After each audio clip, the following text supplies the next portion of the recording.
Today's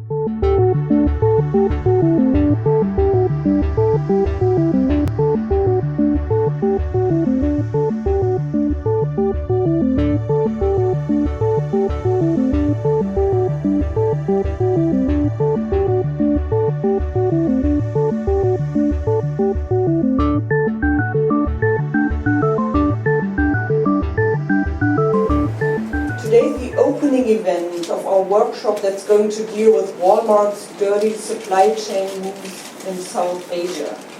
And it's also the public release of the report called New Findings on Conditions Across Walmart's Garment Supplier Factories in Cambodia, India and Indonesia.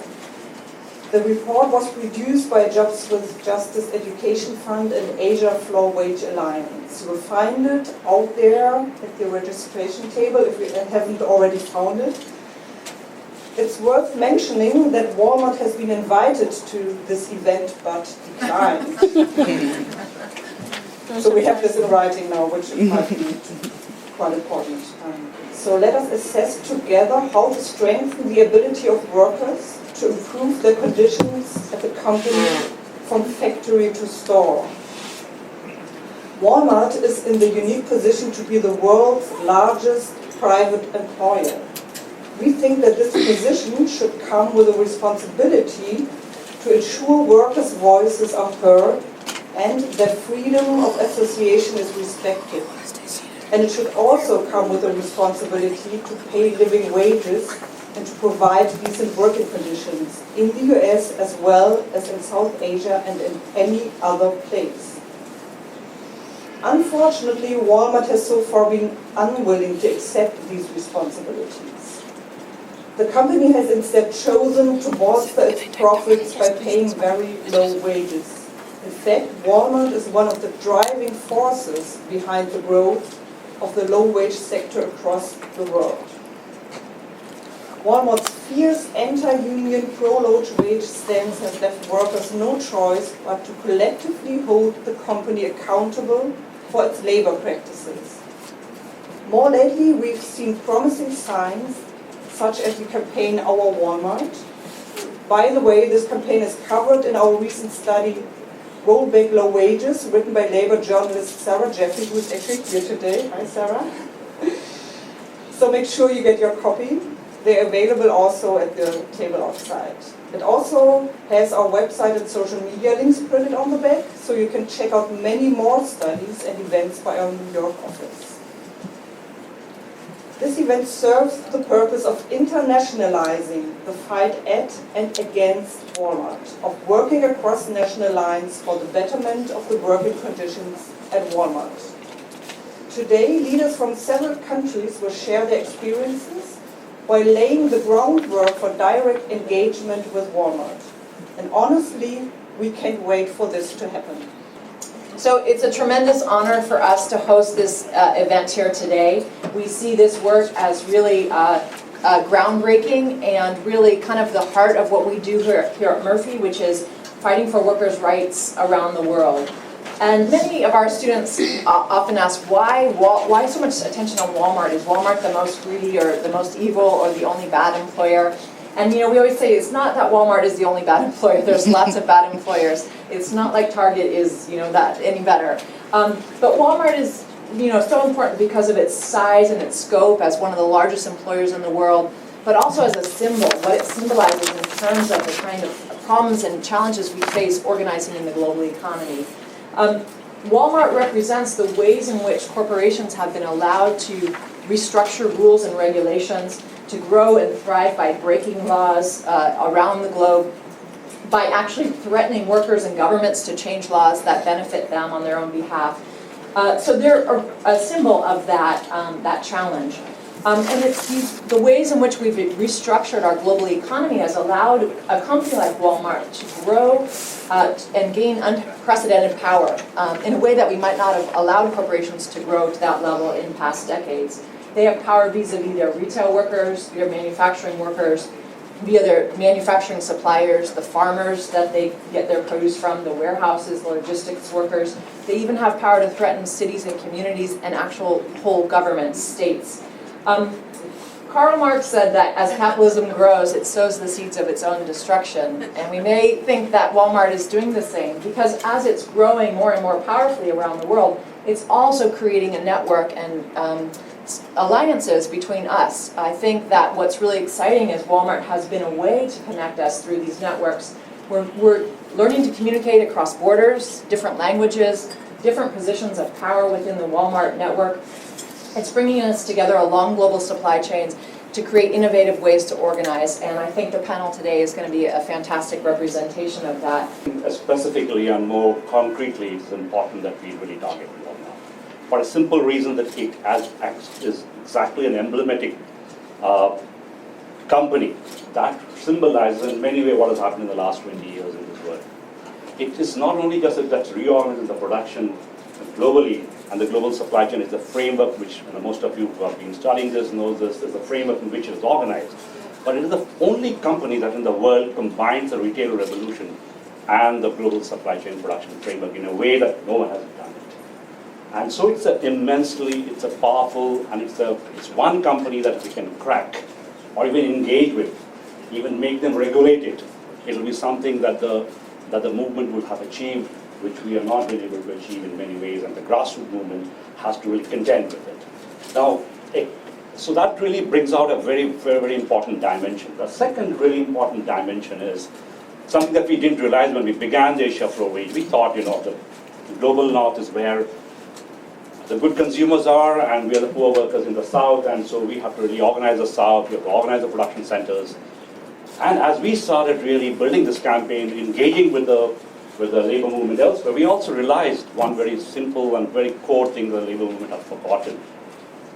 It's simple that low-wage goods create low-wage markets. It's not really the low-wage markets that creates the low-wage goods, it's actually the low-wage goods that creates the low-wage markets. So if you have low-wage markets, if you have low-wage goods coming from the Asia, it in the longer run will create a low-wage market in the United States and in Europe and every other place. And actually now we all know that that's exactly what has happened throughout the world. People have tried, unfortunately people have failed. But we need to learn from that, and we are trying to learn from those strategies. So we need to build up what I would call moving from a strategy to a strategic framework. We need to have a strategic framework that allows for a global divergence of strategies to be coming together. And that's where the core of the issue is. How do we build a strategic framework and not just single strategies, and see that others, multiple strategies, multiple experiences, like the example of a Black Friday here. I think it's a fantastic contribution. But I each time feel that whenever I'm hearing about it, why can't we do it in a global way? Why can't we begin the process of making the Black Friday into a global phenomenon? And it be awesome. That's right. And I think one of the things that we really want to move from this, and it's something that we need. That's how you build up traditions together, unite the people together, and I think this is what we need, a strategic framework to see that how Asia Pro Wage concepts of living wage can be integrated to the Black Friday and to maybe other unions which are fighting, let's say the banana campaign, the cut flower campaign. There are multiples of global supply chain campaigns. We need to bring them together. Even it's a small beginning, but you can't take on Walmart, and retailers can't take Walmart, logistic people can't take Walmart, government people can't take Walmart. We really need to build a strategic framework with all of us come together. To hear kind of how you're thinking about stuff. So without further ado, we're going to jump right in. And the first question for our panelists is, as Ashim noted at the very end there, Walmart gracefully declined our invitation with much regret, of course, and statements about how much they care about you all here. And we know that even though they aren't here for us to engage directly on some of the issues that came out of the report, that you have had some success engaging them in your own campaigns and in your own work, and their participation in some instances has been productive. In the case of wages, for example, recently in the U.S., but most of the time we know it's actually been rather destructive. And so we were hoping maybe you could share a little bit about your experience with Walmart's interventions in your own organizing. And maybe Kalpana, you could kick us off, or Martha, whoever. Yeah, Martha go. Martha, go. Okay. There you go. Organizing inside the stores is very difficult, because my coworkers are afraid of losing their job. When some of them are sleeping in their cars, because they don't make enough money or work enough hours, simply enough hours usually, is a horrible way for a company to treat its employees. And then they want you to go in with that smile face and take care of each and every customer like they're the only customer. And it's like you're sleeping in your car and not even getting a good night's sleep, yet you want me to put on that happy face like everything's right in this world. It's not. It's not. And they don't care. They just want your money. That's all Walmart wants, is your money in their pocket so they can open another store and continue this cycle of poverty throughout the country, global, because it's a chain reaction from manufacturing to sales, to the wages who sell it to you. And then, not on top of that, the wages and the taxes that you're paying are being supplemented to Walmart workers across the country. When I was hired, they handed me the form that say, do you think you'll qualify for government assistance? So they already know that when they hire you. So Walmart is this octopus that's taking over the world. That's why I call it. And they scare you by cutting your hours. If you don't conform, then they'll make up lies. And recently they've closed 5 stores in the U.S. I don't know how many people are aware of that, with 5-hour notice. Some people didn't get a notice. They went into work and it was locked. They were locked out. And this is some of the charges that Walmart have filed with the unfair labor practice of terminations of people that have tried to stand up against this monster. And that's a lot of workers across the country that I still am in contact with that are dear to my heart, that are brave enough to stand up and say, enough is enough. So anything we can do together collectively to stop this monster, let's do it. Let's brainstorm and come up with a plan for all of us, so all of us could be a middle class again and not the low-wage workers of the world. Let's make us all one and unified. Thank you.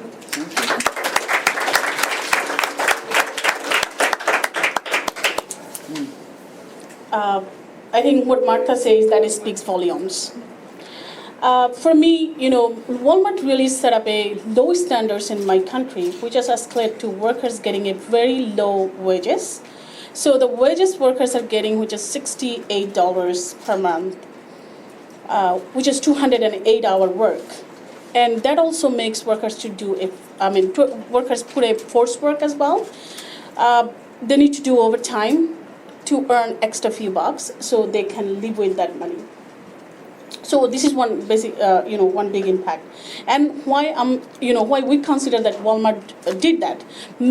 Many other companies follow their standards. This is one big problem because they are the second largest sourcer in my country. I worked for Walmart when I was in the factory, when I was a child worker. I was making $6 per month and working over 450 hours work. It was 1989, 1990, and we are now in 2015. Walmart haven't changed. They are still there. They are still there. Even I would compare the workers, the wages that we are getting today, it is even less than the amount that I used to get because the inflation rates are crazily hit up. So again, the only company that I can blame in this moment, that is Walmart.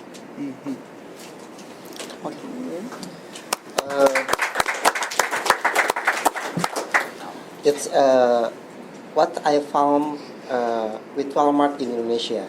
It's fact on 10 factory in Indonesia. I found 3 facts. What happened on worker when supply for Walmart? First is low wages. The form of low wages is delay wages. Delay wages. Delay wages is when the factory pay wages under the minimum wages. The minimum wages for now in Indonesia is average 2,150. But when the factory delay the wages, just pay $166 per month. And then I found about illegal contract in the factory when produced for Walmart. Illegal contract is worker contracts do something in factory in core business. It's in Indonesia it's illegal, but the factory recruit the worker with illegal contract. After that, continuing the contract, 10 contract, 15 contract, and it is illegal contract in Indonesia. After that, I have found that union busting. When the worker contract or the worker who have low wages build the union, the factory will lay off the worker or cut the contract. I have found this fact on 10 factory who produce for Walmart with label Faded Glory, No Bandaris, Mainstay. Average factory who produce for Walmart is in garment and toys. Okay, that's it. Okay. So one of the things that both Saif and Martha mentioned was Walmart's propensity or just downright knack for retaliation. And it would be good for us to hear a little bit about your recent experience with how Walmart has retaliated either against workers directly who are trying to speak up or against the suppliers in a place where workers are trying to speak up. And we don't have to go in any particular order. Well, my hours have been cut. I was normally working 40, and when they found out I spoke out and publicly speak out evil about them, I was down to 28 a week. Now, my store has undergone a whole new management change, and my new manager has stopped that, and I'm getting now my 39 hours a week. I'm not quite back to 40, but at least it's 39. So, however, they're not giving me the freedom. I was stocking and doing other things, so I had some free run of the store. They did take all of that away, and I cannot do anything but be on this register. So my freedom of talking to my coworkers is gone because they couldn't control my mouth when I was on the sales floor talking to my coworkers, and at the register I can only talk to the customers. So it's difficult to have those conversations with customers or coworkers when you're surrounded by customers, because you don't talk evil about your employer with your customers. You just can't do it. It's just, you can't do it. They're there to buy their stuff. They're not there to hear it. Now, if they support, they'll be out there on the picket line with you. So the store, and we're given 5 hours notice it's going to close, and you are out of a job. 530 employees in one store with a 5-hour notice. Now, that was the people that were in the store. The others were home. They had no store. But we had 70% membership in that store, and that's how they union busted. They closed the store down. But that's just one. There was 5 across the country that got 5 hours notice. And there's plumbing issues, if you've heard the plumbing issues. Nobody's working on any of those stores. There's not a permit been taken out with any city. So it's not plumbing, it's union busting. The cases that where workers try to organize, of course, it has been done by the Walmart supplier factory. So when workers try to organize, they have been threatened and beaten, and they couldn't complain, even was feared to go to the police station, because the supplier factory owner would have very, colluded relation with the local people, local politician, and they would get them whenever they wanted to harass these workers more. And very specific, example that is, I'm not sure that many of you may be aware about that. I was in prison a month in 2010 when we were campaigning for wage raising, and my coworker has been killed, assassinated. Islam. He has been brutally tortured and beaten to death. So during this case, when we were facing 11 different criminal charges, 4 of them was filed by Walmart supplier factories. And we went back to the multiple times to the Walmart to tell their suppliers to drop those cases, but that never happened. So it is complete harassment and retaliation, or I would say beyond that. And it's one or two cases also being reported that, well, you know, when workers organized union and were success to get union registration, that Walmart pulled out from that factory by saying there is some safety concern. Some safety concern. We really don't know what is the safety concerns they ever had. So it is completely, you know, union busting and retaliation against FOA.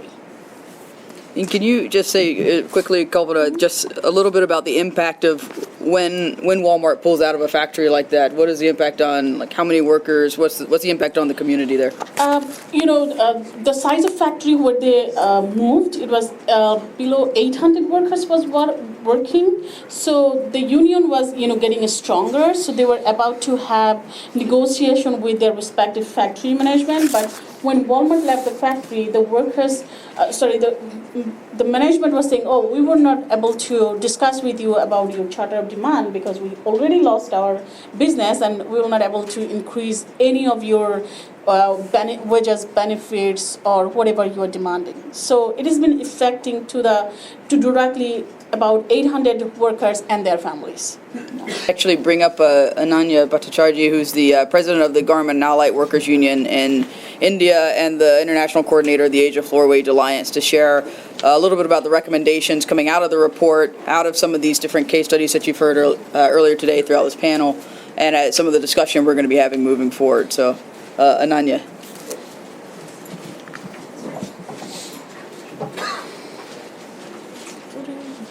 Good job. Good You're doing evening. really good job. It's been a great panel, don't you think so?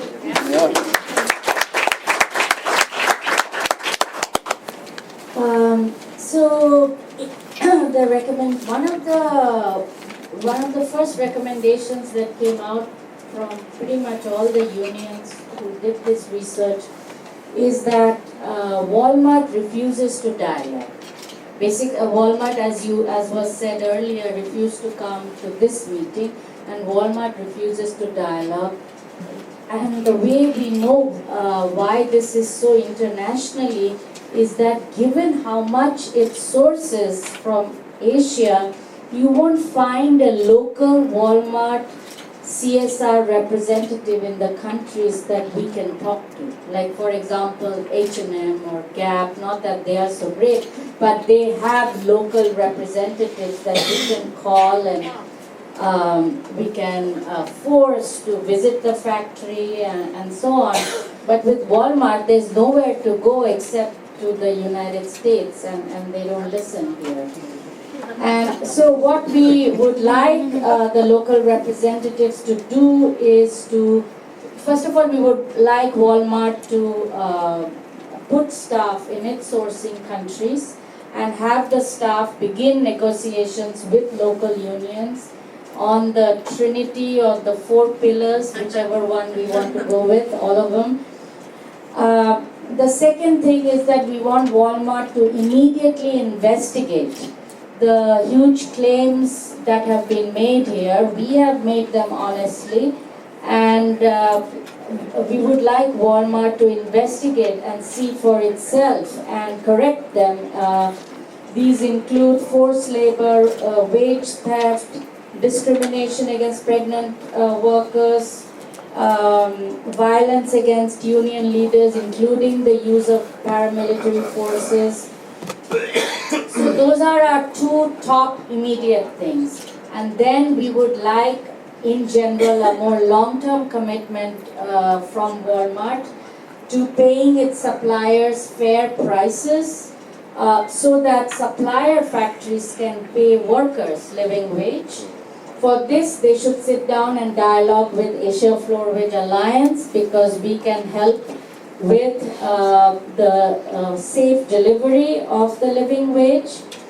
We want them to eliminate the increase in short-term contracts and contract labor.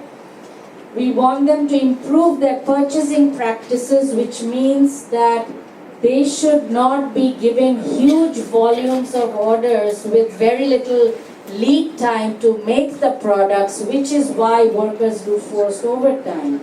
So they have to change their purchasing practices. They have to stay with suppliers for the long term and give them incentives for compliance. And a very important thing which others have mentioned too is to make their global supply chain transparent. We would like them to post all their suppliers on the on their website. So these are our demands and these are our recommendations from the report. And as panelists have said, and as all of you may be able to infer, is that a lot of us are coming together from Asia, Latin America, and the United States because a lot of us working in disparate places now think that it is important to bring all our fights together and consolidate our alliance against Walmart.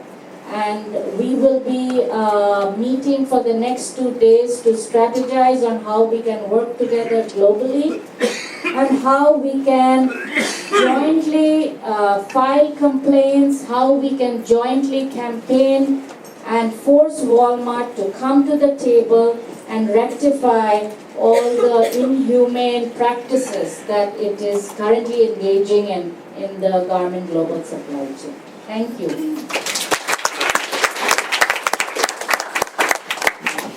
To ask, given that understanding the amount of pressure that the company puts on workers to keep quiet, to not take action, literally firing workers, closing stores, how is it that you've been able to overcome your fears to speak out? And in fact, how have you been able to support other workers in your own store and around the country to continue speaking out and doing something?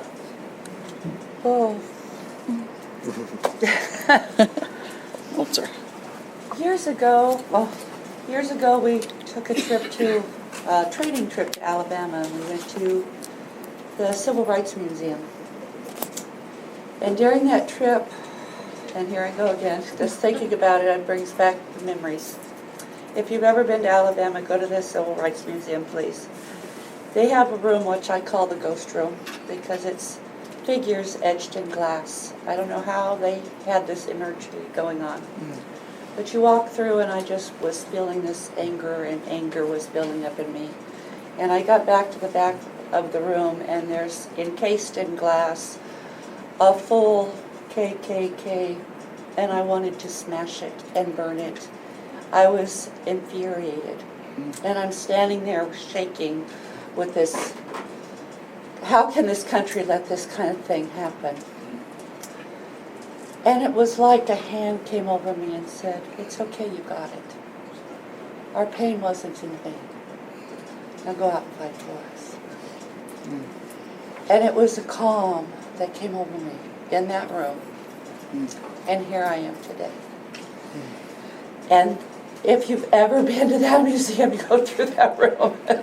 Because maybe it'll affect you differently. Maybe something else in that museum will affect you. I started in the labor movement, but this is a social movement. This is for us. This is people. You live, you breathe. We all work. We all eat. We all need a roof over our head, and we all need to take care of one another. This is a social movement. And that's how I'm here, and that's why I'm here, and I'm in this fight till the day I die.